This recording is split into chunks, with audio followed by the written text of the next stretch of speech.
Baik, terima kasih atas kesempatannya. Sebelumnya, Assalamualaikum warahmatullahi wabarakatuh. Selamat pagi, perkenalkan nama saya Abizar Taswi Darmawan dari Prodi Teknik Informatika Angkatan 2021. Dan pada kesempatan kali ini saya akan memaparkan terkait hasil penelitian saya yang berjudul Prediksi Data Time Series dengan pendekatan Deep Learning menggunakan metode Lek-Lama. Untuk latar belakang dari penelitian ini sendiri, yaitu yang pertama terkait banyaknya penggunaan pola data time series, khususnya di berbagai bidang, untuk merancang ataupun membentuk sebuah solusi strategis yang bermanfaat demi keberlangsungan bidang tersebut. Banyak bidang yang mulai menggunakan data time series ini untuk merancang sebuah solusi yang bermanfaat untuk kedepannya dengan menggunakan beberapa metode yang efektif. Salah satunya metode klasik yang cukup umum kita dengar, yaitu ARIMA, itu ternyata sudah cukup mampu untuk merepresentasikan kebutuhan bidang yang menggunakannya. Namun nyatanya, metode ini ternyata belum mampu untuk memproses data yang kompleks, kemudian cenderung berjumlah besar dan bersifat dinamis.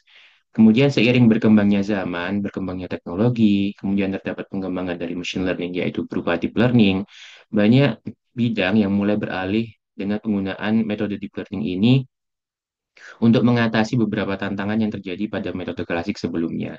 Dan metode lek lama telah hadir sebagai sebuah metode deep learning baru yang dapat digunakan untuk mengatasi hal tersebut, yang dimana metode ini mengadopsi arsitektur transformer decoder only dengan arsitektur lama yang telah dilatih dengan beberapa korpus ataupun domain data type series sehingga nantinya dapat diimplementasikan secara lebih jauh.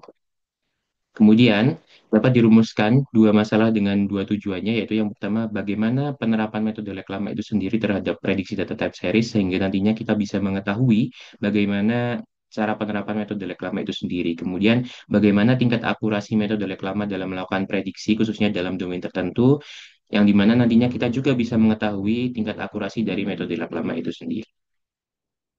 Agar tidak terlalu meluas, saya batasi menjadi tiga bagian masalah dalam penelitian ini. Yang pertama terkait dataset yang saya gunakan, yaitu data khususnya bertipe univariat yang bersumber dari domain ekonomi keuangan, khususnya data harga saham. Kemudian untuk metode yang saya gunakan, pastinya adalah metode reklama itu sendiri secara spesifik, dan saya akan menggunakan beberapa metode lain hanya sebagai pembanding saja, dan tidak dianalisis secara mendalam. Kemudian untuk evaluasi performa, saya menggunakan tiga matriks khusus, yaitu terdapat CRPS, yaitu Continuous Rank Probability Score, kemudian Mean Squared Error, dan juga yang terakhir Mean Absolute Squared Percentage Error. Kemudian saya juga menggunakan beberapa pustaka yang saya gunakan sebagai acuan dalam penelitian ini. Yang pertama dari Rasul dan kawan-kawan tahun 2024 yang dimana berfokus terhadap performa dari metode reklama itu sendiri yang dibandingkan dengan beberapa metode lain, khususnya dalam pengujian zero shot dan fine tuning.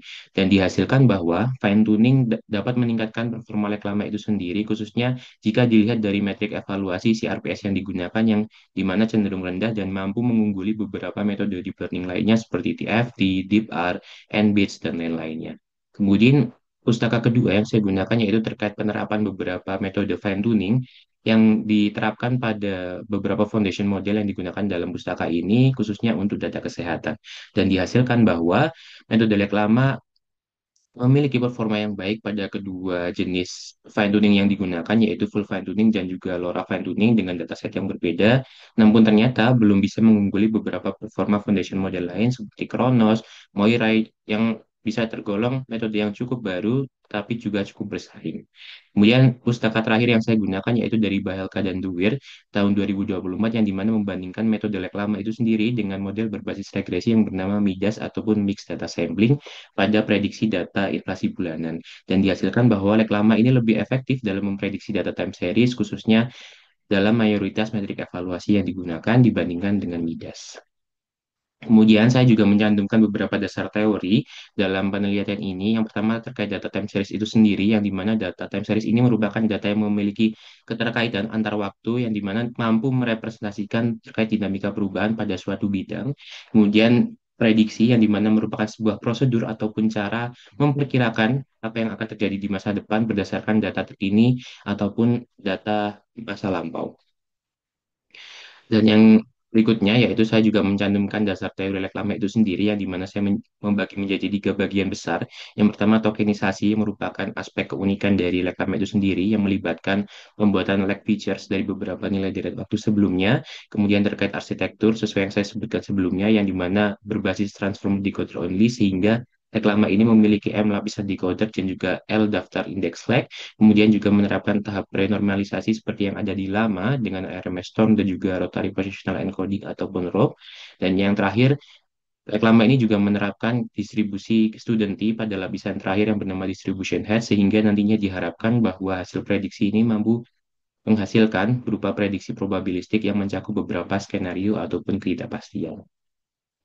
Dan seperti yang saya sebutkan di dalam batasan masalah, saya menggunakan tiga metrik evaluasi, yaitu MSI, yang dimana menghitung rata-rata nilai kuadrat perbedaan antara nilai titik prediksi dengan nilai sebenarnya, kemudian mean absolute percentage error, yang dimana menghitung rata-rata persentase kesalahan absolut antara nilai aktual dan juga nilai prediksi, dan yang terakhir CRPS, yang merupakan salah satu metrik yang cukup lumrah digunakan untuk mengukur performa model yang menghasilkan prediksi probabilistik. Dan untuk setiap metrik evaluasi yang saya gunakan, nilai yang paling rendah adalah nilai yang paling baik. Kemudian untuk metodologi penelitian yang saya gunakan di sini adalah ada 6 bagian. Yang pertama, saya mengidentifikasi masalah yang akan saya jadikan landasan dalam dasar penelitian ini. Kemudian mencari beberapa referensi ataupun literatur sebelumnya untuk memahami pendekatan yang sudah ada, kemudian mengambil data yang spesifik dan juga relevan dengan apa yang akan diinputkan ke model, kemudian melakukan preprocessing data agar nantinya data siap digunakan oleh model, yaitu seperti pembersihan data, transformasi data, dan lain-lain. Kemudian melakukan pelatihan model dan mencari konfigurasi terbaik, kemudian melakukan pengujian model menggunakan data ujian telah dibagi, dan nantinya apabila memang performa model belum terlalu baik, maka akan dilakukan pelatihan ulang hingga mendapatkan hasil terbaiknya. Untuk spesifik dataset yang saya gunakan, saya mengambil data harga saham yang saya ambil dari Yahoo Finance API melalui media library Python yang bernama Y-Finance. Saya hanya mengambil harga penutupan saham saja, mulai dari tanggal 7 Januari 2013 hingga 11 November 2024, sehingga apabila ditotal menjadi 4.322 baris yang mencakup perusahaan internasional seperti Apple, Microsoft, Amazon, dan lain-lain. Kemudian data ini juga harus melewati tahap penghapusan data kosong, kemudian melewati proses smoothing atau mengurangi noise pada data, dan yang terakhir transformasi data ke format pendas dataset. Kemudian untuk pengujian sendiri saya membagi menjadi dua pengujian besar yang dimana masing-masing terdapat bagiannya tersendiri. Untuk yang pengujian pertama ini mencakup ataupun berfokus kepada pengujian hyperparameter model reklama itu sendiri saat proses training, yang mencakup pertama kombinasi jumlah konteks length atau beberapa data yang akan digunakan untuk memprediksi data berikutnya, kemudian dengan ukuran learning rate. Dan yang kedua yaitu penggunaan Gaussian annealing learning rate sebagai salah satu metode learning rate scheduler. Kemudian untuk pengujian dua, sebagai pengujian tambahan, saya melakukan pengujian terhadap jumlah prediksi hari ke depan, pengujian terhadap zero shot learning atau tidak melibatkan proses training sama sekali terhadap model lama, kemudian pengujian terhadap model lain seperti ARIMA, TFT, dan juga DeepL. Kemudian untuk pengujian yang pertama terkait kombinasi konteks length dan learning rate, di sini saya menggunakan list konteks length dan learning rate yang direkomendasikan oleh repositori reklama itu sendiri, dan dinyatakan bahwa learning rate terbaik terdapat pada penggunaan 1 kali 10 pangkat min 4 dan juga konteks length sebesar 32 yang menghasilkan MSI sebesar 2,6 sekian dikali 10 pangkat min 5 dan juga CRPS 0,81 sekian, yang dimana dapat divisualisasikan seperti di sebelah kanan, yang dimana 50% interval prediksi ditandai dengan warna hijau tua, kemudian hijau muda menandai 80% interval prediksi yang dihasilkan. Kemudian dengan penggunaan Gaussian annealing rate, kita juga dapat mencapai kondisi konvergen dari model reklama itu saat proses training secara stabil, dan dapat dilihat bahwa dengan menggunakan metode ini, error yang dihasilkan pun cukup cukup signifikan untuk semakin rendah, dan juga penurunan loss semakin cenderung lebih halus. Dan konfigurasi yang saya gunakan yaitu model reklama akan mencapai learning rate minimalnya ketika berada dalam epoch ke-50. Kemudian untuk pengujian tambahan yang pertama yaitu terkait jumlah prediksi ke depan, yang dimana dihasilkan bahwa ketika jumlah prediksi 30 menggunakan jumlah prediksi 30 hari ke depan, maka error yang digunakan adalah yang terkecil, ada yang lebih kecil. Dan Dapat diasumsikan bahwa semakin dikit jumlah hari untuk diprediksi, maka ketidakpastian prediksi yang mungkin mengandung noise akan jauh lebih sedikit ataupun model akan lebih mudah menganalisis tren yang lebih singkat. Kemudian untuk pengujian tambahan berikutnya yaitu terkait pengujian zero shot yang tidak melibatkan proses training sama sekali atau model langsung diuji menggunakan 30% dari data keseluruhan yang telah disiapkan dan didapatkan bahwa performa terbaiknya berada di penggunaan jumlah prediksi 30 hari ke depan dan juga konteks length sebesar 256 hari. Dan saya juga melakukan perbandingan antara performa model yang di training terlebih dahulu atau di fine tune terlebih dahulu dengan model yang tidak sama sekali dilakukan fine tune ataupun dinamakan zero shot. Dan dengan pengondisian beberapa prediksi hari ke depan didapatkan bahwa mayoritas model yang telah di training ataupun di fine tune memiliki performa yang lebih baik daripada model yang sama sekali tidak di training dengan dataset spesifik yang kita gunakan, sehingga dapat disimpulkan bahwa proses fine tune membantu model lama dalam meningkatkan performanya untuk melakukan prediksi. Dan berikut saya mengambil contoh visualisasi dari perbandingan antara model yang telah di fine tune dan juga model yang tidak di fine tune sama sekali, yang dimana yang sebelah kiri merupakan visualisasi dari hasil prediksi model yang tidak di training sama sekali ataupun di fine tune, yang dimana hasil prediksinya ini cenderung lebih fluktuatif dibandingkan yang sebelah kanan atau setelah di fine tune.